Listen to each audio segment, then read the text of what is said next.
नमस्कार, रफ्तार मीडिया उत्तराखंड पर आपका स्वागत है। मैं आशीष तिवारी। आज नैना देवी की नगरी नैनीताल में हम पहुंचे हैं। हमारी कुमायूं यात्रा लगातार जारी है। लगातार हम ये समझने की कोशिश कर रहे हैं कि आखिर इस बार के चुनाव में जनता का मन क्या है, जनता का मूड क्या है, आखिर जनता का मिजाज क्या है। हमारे साथ इस यात्रा में हमने बहुत सारे लोगों से बात की है, मुद्दों पे बात की है, महंगाई, बेरोजगारी जैसे मसलों पर बात की है। आज भी हमारे साथ बातचीत करने के लिए ऐसे ही कुछ लोग हैं, मौजूद हैं। उनसे बात करते हैं और समझते हैं कि आखिर नैनीताल में चूंकि ये पर्यटन नगरी है और बड़ी संख्या में पर्यटक भी यहाँ आते हैं, तो अगर आप यहाँ पर आए तो आपको दोनों ही, यानी आप जो आसपास के इलाके हैं वहाँ के स्थानीय मुद्दों के बारे में समझ सकते हैं और उसके साथ ही जो नैनीताल के स्थानीय मुद्दे हैं उनको भी समझ सकते हैं। कुछ पर्यटक हमारे साथ ऐसे ही मौजूद हैं, उनसे बात करते हैं, समझते हैं कि इस बार के चुनाव में मुद्दे क्या हैं। बहुत स्वागत है आपका। क्या नाम है आपका? मेरा नाम मोहम्मद शाकिर है। ये बताइए कि आप उत्तराखंड से ही हैं या फिर बाहर से आए हैं यहाँ पर? मैं तो यूपी से हूँ, जिला बिजनौर से। अच्छा, तो यहाँ घूमने आए हैं? जी, घूमने के लिए आए। तो बतौर पर्यटक अगर देखा जाए तो आप यहाँ आए हैं, पहली बार आए या कई बार आते रहते हैं? आते रहते हैं जी। तो बतौर पर्यटक अगर आप आ रहे हैं और नैनीताल आने की जो राह है, क्या चाहेंगे, क्या उम्मीद करेंगे कि अगर आप नैनीताल आए तो क्या आपको और सुविधाएं मिलेंगी? बस सुविधा, एक तो पार्किंग की बहुत दिक्कत हो रही है यहाँ पे। पार्किंग की बड़ी दिक्कत जी। जब भी गाड़ी आती है ना सर, आज भी गाड़ी आई तो जिधर भी जाते हैं पार्किंग में तो सब मना कर देते हैं। पार्किंग की बहुत बड़ी दिक्कत है। फिर थोड़ा जो है ना, बस यही है दिक्कत, और कुछ नहीं, कि पार्किंग वाले बहुत परेशान। अच्छा, आप कहाँ से आए? बिजनौर से आए। बिजनौर से नैनीताल की कनेक्टिविटी, आप पहले भी कई बार आए हैं और अब आ रहे हैं, उस कनेक्टिविटी में कोई फर्क आया? Road connectivity, air connectivity, rail connectivity में कोई फर्क आया पिछले कुछ सालों में? रोड तो बहुत अच्छे है, बहुत बढ़िया सड़कें हैं, रेलवे की भी बहुत अच्छी सुविधा है, बस की भी, इस तरह की तो बहुत अच्छी सुविधा है। सड़कें भी बहुत अच्छी हैं, रास्ते में भी कोई दिक्कत नहीं है। बस दिक्कत पार्किंग की है, बाकी सब ठीक है। हाँ, किसी तरह की कोई दिक्कत नहीं होती, सब ठीक है। तो जो बदलाव है वो आप समझ सकते हैं कि जैसा ये बता रहे हैं, कनेक्टिविटी, रोड कनेक्टिविटी हो चाहे रेल कनेक्टिविटी हो, पहले से बेहतर हुई है, आपका मानना है? जी, पहले से बहुत अच्छा है, बहुत सुविधा है, रास्ते में भी कोई दिक्कत नहीं होती। पहले कितना वक्त लगता था और अब कितना वक्त लगता है? अब तो सर हमारे यहाँ से तो बहुत अच्छा है, कम वक्त लगता है, 2-2.5 घंटे में आ जाते हैं। पहले तो 3, साढ़े 3 घंटे, 4 घंटे लगते थे। बिल्कुल, आप ये समझ सकते हैं किस तरीके से कनेक्टिविटी है वो लगातार बढ़ रही है, सड़कों पे काम हुआ है। एक और हमारे साथ खड़े हैं, आप भी पर्यटक हैं? अच्छा, तो ये भी साथ में ही है। ये तमाम चीजें हैं। और कुछ लोगों से बात करने की कोशिश करेंगे। देखिए, ये नैना देवी मंदिर है, बहुत ही फेमस टेम्पल है यहाँ का, और इसकी बड़ी मान्यता है, एक शक्तिपीठ है। पर्यटक बहुत बड़ी संख्या में यहाँ पर आते हैं और यहाँ पर देवी के दर्शन करने आते हैं। कहते हैं कि देवी की जो नयन है यहाँ पर वो गिरे। और ये पूरा जो मार्केट है, स्थानीय लोगों का मार्केट है। कुछ लोग हैं स्थानीय, उनसे भी समझने की कोशिश करेंगे कि आखिर इस बार जो चुनाव हो रहा है वो किन मुद्दों पर हो रहा है। आप लोग यहीं के हैं? कहाँ के हैं? बाहर के, अल्मोड़ा के रहने वाले हैं, तो उत्तराखंड के ही हैं। तो चुनाव में क्या मुद्दा है इस बार? अब चुनाव का मुद्दा वो तो पता चलेगा सर बाद में। नहीं, महंगाई। क्या करते हैं आप? क्या नाम है आपका? मेरा नाम रामू है। अच्छा, हम बोट चलाते हैं। बोट चलाते हैं। तो पर्यटक आ रहे हैं, ठीक ठाक आ रहे हैं या फिर? हाँ, आ ही रहे हैं, हल्का बहुत, थोड़ा बहुत है सर, ज्यादा तो नहीं है, थोड़ा बहुत है। तो पर्यटन नगरी के हिसाब से अगर हम देखें तो पिछले कुछ सालों में पर्यटक बढ़े या फिर? हाँ सर, बड़े हैं। हाँ सर। क्यों बढ़ रहे होंगे, क्या लगता है? अच्छा लगता होगा सर उन्हें, यहाँ पहाड़ में ठंडा मिलता है, पानी, ठंडा पानी, हवा पानी। अच्छा, रोड कनेक्टिविटी लोग बता रहे हैं कि बेहतर हुई है, क्या ऐसा हुआ है इसलिए ज्यादा तो नहीं आ रहे? हाँ सर, हाँ सर, रोड बेहतर हुई? हाँ सर। तो जैसे आसपास के जो इलाके हैं उनसे? हाँ सर, आ रहे हैं। हाँ सर, बाहर के लोग आ रहे हैं। हाँ सर। और महंगाई, बेरोजगारी कोई मुद्दा है? हाँ, महंगाई बेरोजगारी तो कहीं मत, वो तो है। हाँ। महंगाई बढ़ी है क्या? हाँ सर। कितनी बढ़ गई? बढ़ेगी लगभग। तो अल्मोड़ा में आप जहाँ रहते हैं, आप कहाँ रहते हैं? अल्मोड़ा जागेश्वर धाम में रहते हैं। तो जागेश्वर धाम में रह रहे हैं, तो वहाँ सिलेंडर वगैरह, एलपीजी सिलेंडर वगैरह पहुँच रहा है? हाँ सर, पहुँच ही रहा। तो एलपीजी सिलेंडर तो बहुत महंगा हो गया। हाँ सर। महंगा हुआ क्या? हाँ सर। कितना महंगा हो गया? मुश्किल हो रही है। अब हमारे पास तो है नहीं सर। अच्छा, आपके पास है ही नहीं? ऐसा क्यों? ऐसा हम तो लकड़ी भी उज्ज्वला योजना में भी नहीं लिया सर, उसको वही रेट देते हैं जो रेट वो हमारे। जैसे लकड़ी पे खाना बनाते? हाँ सर, अभी भी? अभी भी। तो ये आप समझिए कि अभी भी लकड़ी पे खाना बन रहा है। अल्मोड़ा के जागेश्वर के हैं, यहाँ से थोड़ी ही दूरी पर अल्मोड़ा है। हम वहां भी आपको इस कुमाऊं यात्रा के दौरान लेकर चलेंगे और आपको अल्मोड़ा का भी हाल बताएंगे। लेकिन आप समझिए कि उज्ज्वला योजना के तहत भी इन्होंने सिलेंडर जो एलपीजी सिलेंडर है वो नहीं लिया और अभी भी लकड़ी पे खाना बनाते हैं। कुछ और लोगों से भी बात करने की कोशिश करेंगे। तो देखिए, नैनीताल जो हमारी कुमाऊं यात्रा चल रही है, आज हम उसमें नैनीताल पहुंचे हैं। तमाम जो स्थानीय लोग हैं उनसे समझने की कोशिश कर रहे हैं। नैनीताल उधम सिंह नगर जो सीट है वो पिछले 10 सालों से बीजेपी के पास है और क्या मुद्दे हैं जिनको लेकर इस बार जनता जब चुनाव में जाएगी तो वो वोट करेगी, किन मुद्दों को, क्या परेशानियां नैनीताल के स्थानीय लोगों को आती हैं। पर्यटन नगरी है, पर्यटन से जुड़े बहुत सारे लोग यहाँ पर, उनको रोजगार मिलता है, उनको कारोबार जुड़ा हुआ है। तो ये समझने की कोशिश करते, क्या नाम है आपका? मेरा भैया धीरज सिंह है। धीरज सिंह जी, पर्यटन नगरी है नैनीताल और 10 सालों से बीजेपी के पास है, इस बार भी टक्कर हो रही है। तो इस बार क्या मुद्दे रह रहे हैं नैनीताल से? आप लोग नैनीताल के स्थानीय लोग हैं, क्या मुद्दे रह रहे हैं नैनीताल के?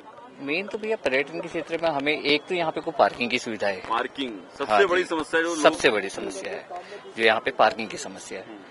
और दूसरा बाहरी लोगों का, जो यहाँ पे बाहरी लोग काफी आ चुके हैं।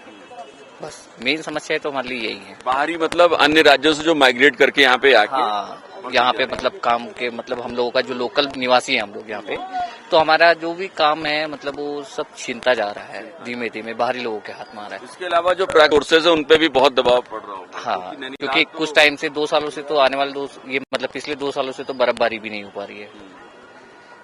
तो एक तरफ तो सरकारें कोशिश करती हैं कि पर्यटक ज्यादा आए, लेकिन आपकी जो बात है कि भाई बर्फबारी नहीं हो रही है, तो ऐसा लग रहा है कि पर्यटकों के आने से भी क्या, पर्यटकों के आने के साथ साथ ऐसा है, पर्यटकों के आने के साथ साथ ना जो बाहरी लोग आके यहाँ पे जमीनों में कब्जा करके मकान बना ले रहे हैं और पेड़ पौधे वगैरह कट जा रहे हैं, तो इस वजह से भी बहुत फर्क पड़ता है। ये चीजें भू कानून जो है वो राज्य सरकार तो लाने की बात कर रही है। आपका शुभ नाम? राज सिंघानिया। सिंघानिया जी, आप भी यहीं के हैं, आप भी पिछले काफी समय से देख रहे हैं। आप क्या पर्यटन कारोबार से जुड़े हुए हैं? पर्यटन समझ लो, बिजनेस भी है मेरा यहाँ। तो क्या समस्याएं हैं इस बार जब वोट करने जा रहे हैं, क्या मुद्दे आ रहे हैं? मुद्दा है, हम तो बीजेपी को ही देंगे क्योंकि बीजेपी ने थोड़ा सा सुधार किया है। जाहिर सी बात है, क्योंकि यहाँ पर जितने मतलब 10, 20, 50 किलोमीटर के लोग हैं वो सब, एक आदमी यहाँ पर आता है उसके बाद वो 50 लोगों को यहाँ बुलाता है। सबका गाड़ियों का काम, कारोबार सब खत्म कर दिया। अभी आप शाम को यहाँ देखेंगे फर लगते हैं।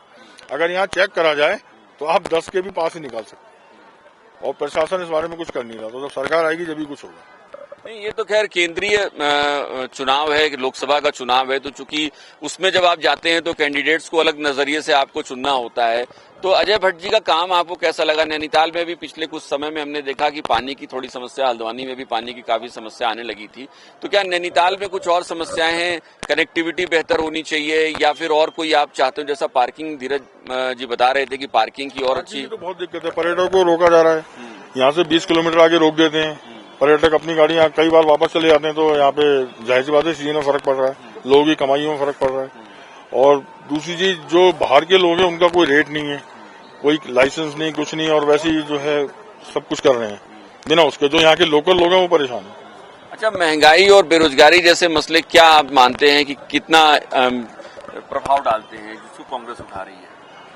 महंगाई तो पूरा ही डाल रही है सर, और यहाँ तो आपको पता है कि हर चीज जो है महंगी है, हर चीज सर। एक दूध की थैली से लेकर आप कुछ भी चीज खरीदिए। लेकिन महंगाई जो है वो हाँ, महंगाई के साथ साथ ना भैया आदमी की अर्निंग भी तो बढ़ी है। महंगाई उतना बड़ा मुद्दा नहीं है इस टाइम में, तो सबसे बड़ा मुद्दा देसी है ना।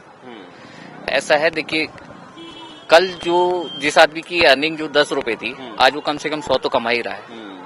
महंगाई से ज्यादा मुद्दे ये हैं कि जैसे हम यहाँ का, मैं स्थायी निवासी हूँ, तो मेरा कहना ये है कि अगर मेरे पास मेरा रोजगार रहेगा, बाहरी लोग आके मेरा रोजगार ना छीने, क्योंकि वो एक आता है, 2 आता है, उसके बाद 10 आ जाते हैं। उनका अगर सत्यापन करने में निकलेंगे तो सत्यापन नहीं मिलेगा।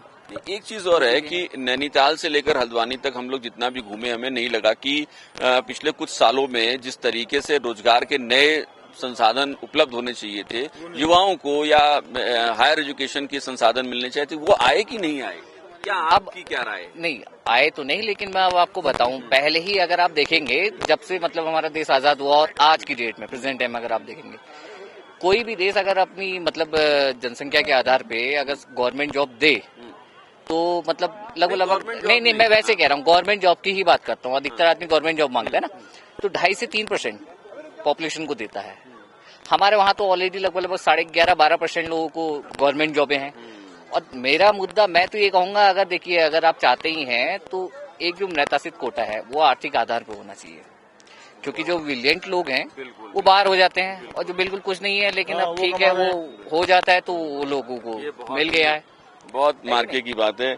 आप भी यहीं के हैं, क्या नाम है आपका? मेरा नाम शेर सिंह चौहान है सर। चौहान जी, क्या मसला रहने वाला है इस बार? अजय भट्ट जी फिर लड़ रहे हैं, उधर प्रकाश जोशी लड़ रहे हैं, क्या मुद्दे रहने वाले हैं इस बार? सर हमारा तो क्या है, हम अजय भट्ट जी को तो वोट देने नहीं है।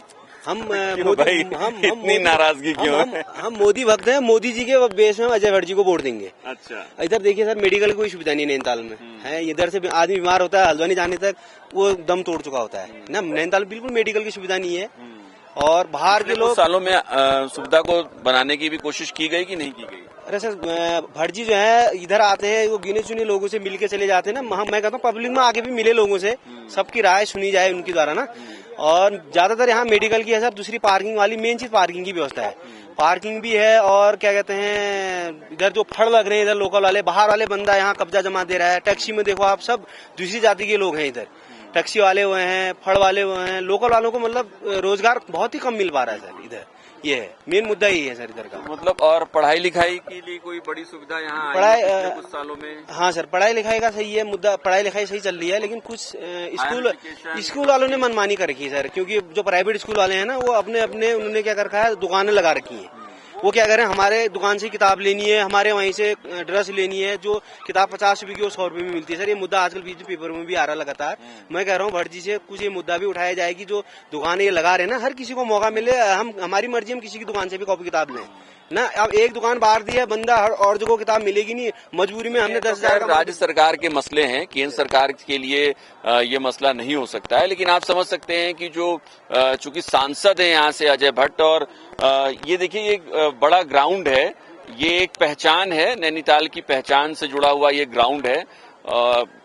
यहाँ पे छोटी सी एक पार्किंग है, कारों की पार्किंग है। जो लोगों का जैसा कहना है, जो पर्यटन कारोबार से भी जुड़े लोग हैं, उनका कहना है कि ये पार्किंग बहुत छोटी हो जाती है जब टूरिस्ट यहाँ पर आते हैं। और टूरिस्ट को, और चूंकि ये मैसेज अब बाहर तक जाने लगा है, टूरिस्टों को भी जाने लगा है, अन्य स्टेट जैसे दिल्ली या हरियाणा या चंडीगढ़ से जब आ रहे होते हैं टूरिस्ट, तो उनको ये मैसेज जा रहा होता है कि वो जब गाड़ी लेके जाएंगे तो उनके लिए नैनीताल में पार्किंग की बहुत मुश्किल होगी। ये एक बड़ा मसला है। इसके साथ ही जब जैसा हमारे एक दर्शक बता रहे थे कि जिनसे हमने बात की कि जो मेडिकल की सुविधाएं हैं, लगभग यहाँ से 40-50 किलोमीटर के आसपास होगा हल्द्वानी, उतनी दूर जाना पड़ता है तब जाके आपको एक सुशीला तिवारी अस्पताल है वो मिल पाता है। उससे पहले आपको कोई बड़ा अस्पताल नहीं मिल पाता। और उसके बाद होता ये है कि आपको या तो हल्द्वानी से दिल्ली के लिए रेफर कर दिया जाता है, या फिर किसी अन्य जो सीमावर्ती राज्य है, यूपी, उत्तर प्रदेश, वहां पर आपको रेफर कर दिया जाता है। तो ये बड़ा मसला है जिस पर समझने की कोशिश करनी होगी। यहाँ के जो सांसद हैं, जो सियासी नुमाइंदे, उनको समझने की कोशिश करनी होगी। इसके साथ ही हालांकि जो आबादी के अन्य राज्यों से आने वाले लोगों की आबादी के बढ़ने का मसला है, वो राज्य सरकार का मसला है। लेकिन जो केंद्र सरकार में बैठे हैं, जो सियासी नुमाइंदे हैं, सांसद, उनको भी शायद उन तक ये मैसेज पहुंचेगा। तो आपने देखा कि किस तरीके की राय है जनता की, नैनीताल की जनता की कुमाऊं यात्रा में। रफ्तार मीडिया उत्तराखंड पे आज इतना ही। कैमरा पर्सन अफजाल अहमद के साथ आशीष तिवारी, नैनीताल।